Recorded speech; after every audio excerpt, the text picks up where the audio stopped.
What's up, my friends? Happy Monday to you. It's Griff Neilson, your holistic lifestyle hacker. And I want to share a little principle that I call the PPR ratio. Okay, so what is the PPR ratio? The PPR ratio basically says this: you will never change a behavior, a habit, or anything else of that nature until the pain of your status quo exceeds the pain of the prospect of change. Now, what does that mean? Let's break that down.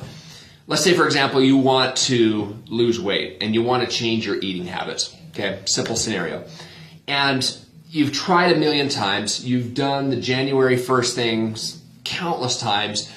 You can't even count how many Mondays you've had because they keep coming. You are committed this time. I'm going to do it. I'm gonna start to eat better. I'm gonna prepare my food. I'm gonna exercise more. The weight's gonna come off. All right, it's gonna happen.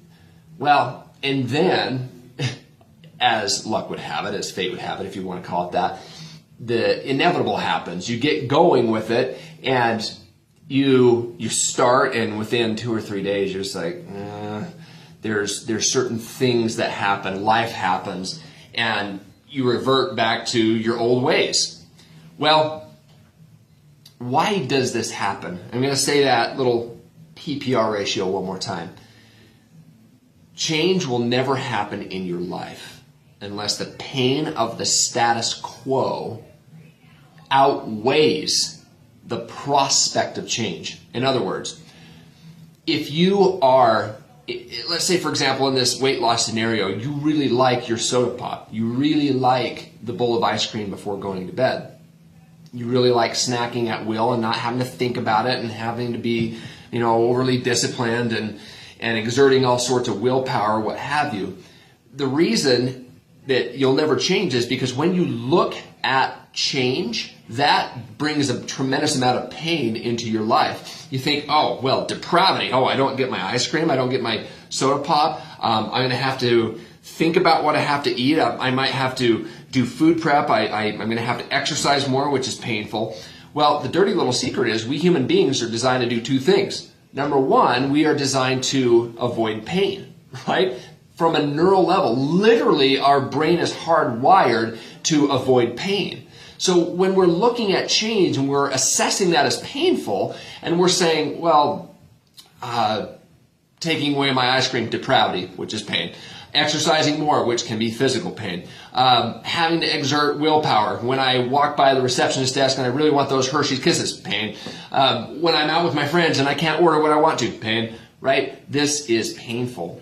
And in our status quo, we're thinking, well, right now, in our current situation, we're thinking, well, I get to have the food when I want it. Great. I get to eat what I want. I don't have to overly think about it. This is a good thing.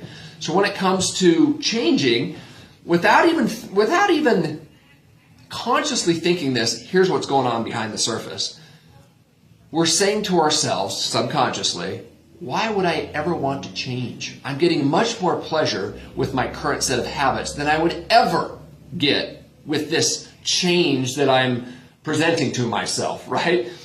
And we can willpower ourselves through and all sorts of things. The dirty little secret is all of this is subconscious, and that is driving all of our human behavior. Now, here is what I will say for today. And I think I'm going to do a few videos on this, but how do we make change more pleasurable? How do we frame change as something that is enjoyable rather than something that is arduous or painful or time-consuming or just inconvenient, all of which is associated with pain? Well, here's what I want you to do. I want you to creatively and proactively create a picture in your mind about what your intended behavior or habit that you're intending to change, let's say weight loss. I want you to vividly think and create a picture in your mind about what that is going to do for you. How are you going to look? How are you going to feel? How are you going to think of yourself? What's it going to do for your self-image? What's it going to do for your self-esteem? How are you going to look in the mirror and see yourself differently? What's it going to do for maybe your significant other as they look at you, right? Is this going to create something that creates maybe more romance? Maybe it creates a little more intimacy. Maybe there is something that is going to change in your life. It's going to spark and bring you more pleasure, right?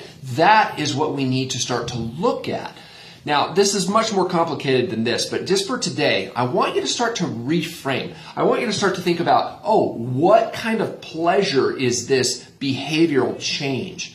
You know, this increased exercise, this changed dietary pattern or habit, you know. Let's say you're going to start the Whole30, or maybe you're going to do paleo or whatever, and you're dreading it. But what about what it's going to bring to you, right? It's going to equal all of these things: the weight loss, the increased self-esteem, increased energy, increased functionality. You're going to be stronger. Maybe the sexiness factors in it should, right? So start to think about the pleasure that it's going to bring into your life, okay? So that is your assignment for today, my friends. You guys are great. Remember, nothing's going to change until you start to see change as pleasurable. And we'll talk more about this. In the meantime, enjoy your week. Happy Monday. And remember, life is good. Take care.